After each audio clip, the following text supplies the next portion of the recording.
Salvador Vitelli, buen día, ¿cómo va? ¿Qué tal? ¿Cómo te va? Buen día, gracias por la invitación. Bien, no, muy amable. ¿Por qué esta reforma previsional beneficia a los jubilados? Digo, formulo la pregunta de este modo porque el corifeo mediático porteño transmite una sensación de desastre inenarrable con estas decisiones.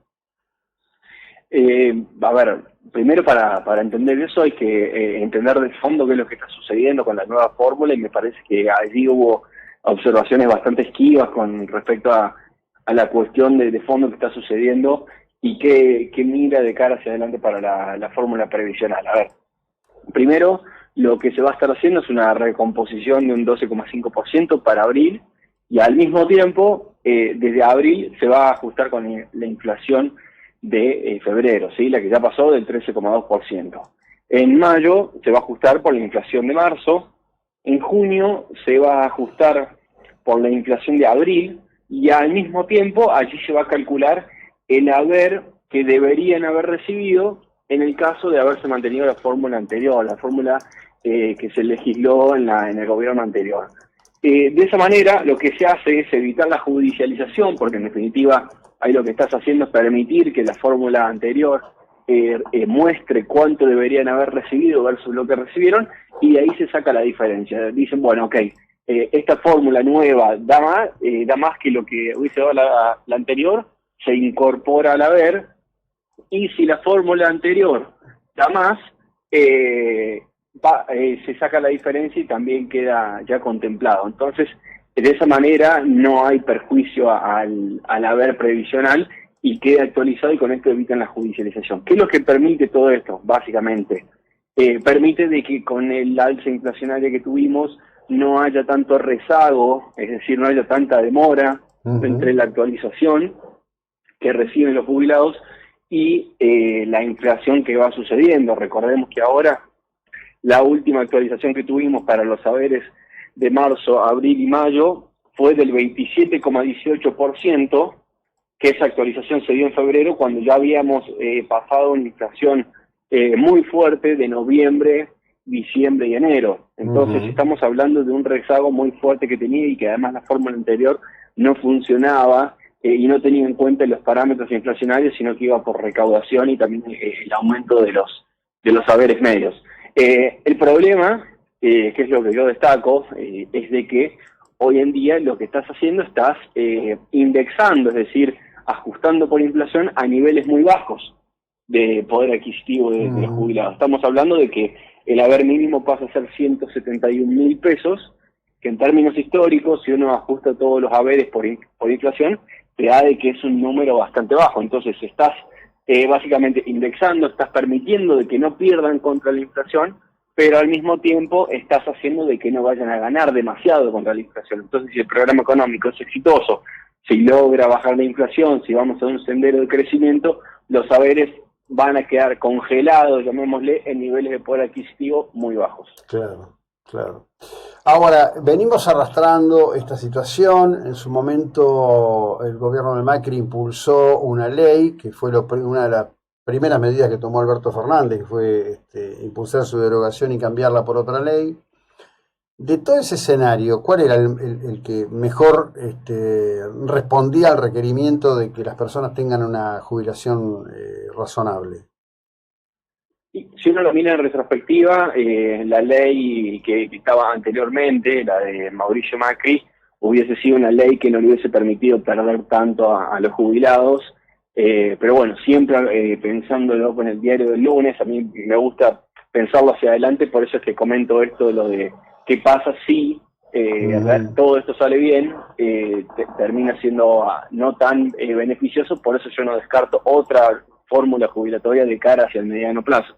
Ahora, si me preguntás con el mirando hacia atrás, ¿qué hubiese sido lo mejor? Hubiese sido mejor no cambiar la ley que estaba en la gestión anterior, entonces le iba a permitir a los jubilados no perder tanto. En el interín, el deterioro fue, la verdad que abrumador, y hoy lo que estás haciendo es decir, bueno, si hay mucha inflación, no pierden tanto, pero al mismo tiempo lo que te digo, no permite que vayan a ganar tanto. Entonces, si comienza a crecer la economía, comienza a haber mejoras en los salarios reales, comienza el fisco a tener más recaudación, a los jubilados no se los licuaría como se hizo hasta ahora, por inflación, sino que los licuás como partida del gasto, porque en definitiva no van a perder, pero tampoco van a ganar.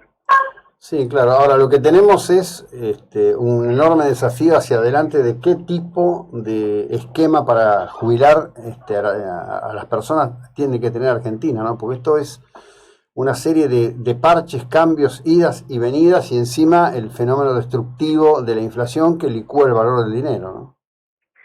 Sí, sin dudas, de los grandes desafíos que tuvimos ahora fue no solamente un esquema previsional que presenta fuertes desafíos en cuanto a su composición y en cuanto a su deterioro adrede que se hizo en los últimos años, sino también el esquema de sustento de esto, porque en definitiva hoy estás teniendo una masa salarial que permita dar esos aportes al sistema previsional muy bajo.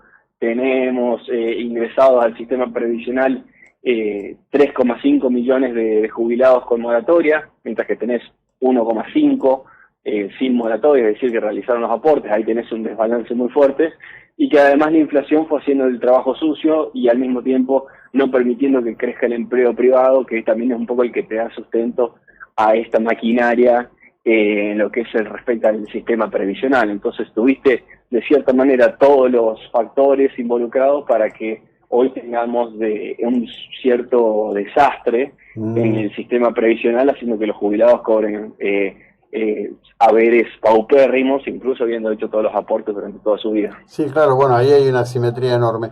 Te pregunto por dos aspectos que nunca se tienen en cuenta cuando se habla de todo esto. Generalmente se habla de jubilación mínima, jubilación de privilegio. ¿Qué es lo que se puede hacer, si algo se puede hacer, para cambiar la dinámica que tiene, por ejemplo, la jubilación de los independientes, ¿no? El autónomo o el monotributista, porque son los más castigados de todos, en definitiva. Sí, a ver, yo creo que dentro de los más castigados están los autónomos más que los monotributistas, porque en definitiva el aporte de los monotributistas, dado el esquema, termina siendo no tan alto, pero sin duda yo creo que se debería ir a un régimen de capitalización donde uno en definitiva, el problema de eso es la transición, ¿sí?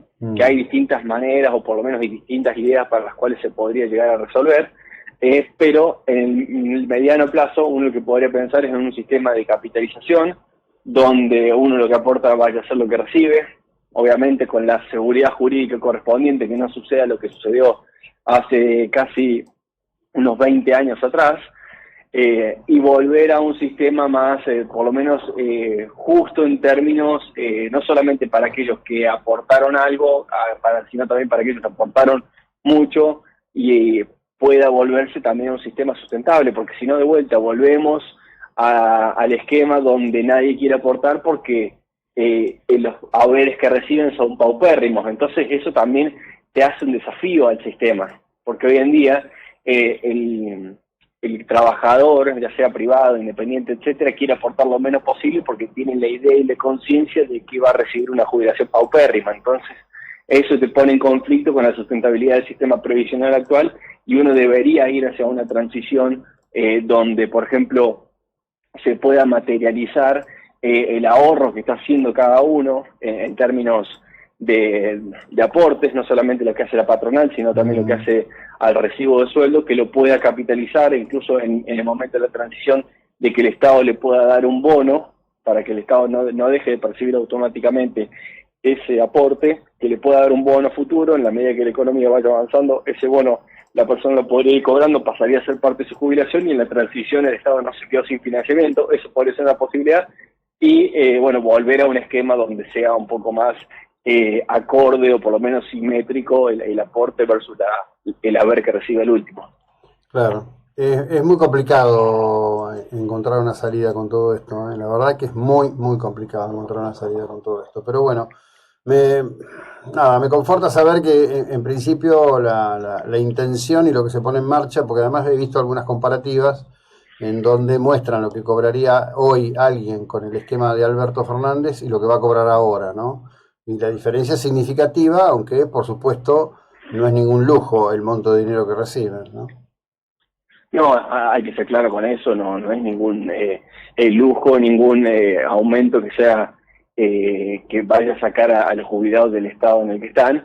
Lo que te permite esta fórmula, que se la criticó fuertemente porque decían de que no ajustaba por inflación, que lo hacía solamente a partir de julio. Bueno, en la letra chica del DNU te dice de que a partir ahora de abril ajusta por la inflación de 2 meses anteriores. ¿Por qué 2 meses? Porque es el periodo mínimo. Porque imaginémonos de que en abril recién tenemos el dato de febrero, el de marzo lo conocemos a mediados de abril. Entonces, por eso siempre va con 2 meses de delay. Lo que sucede ahí es, bueno, básicamente vamos a tener, como comentaba, el mismo poder adquisitivo, no te va a permitir perder demasiado contra la inflación, pero bueno, estás ajustando a niveles de poder adquisitivo muy bajos. Entonces, si esto sale bien y vuelve a la reactivación, los jubilados van a quedar ganando poco, entre comillas, en términos de poder adquisitivo. Claro. Complejo todo. Muchas gracias, Salvador. Que tengas una buena jornada, muy amable. Gracias igualmente, que ande muy bien. Bueno, Salvador Vitelli, economista, y esta lectura, ¿no?, de lo que ocurre.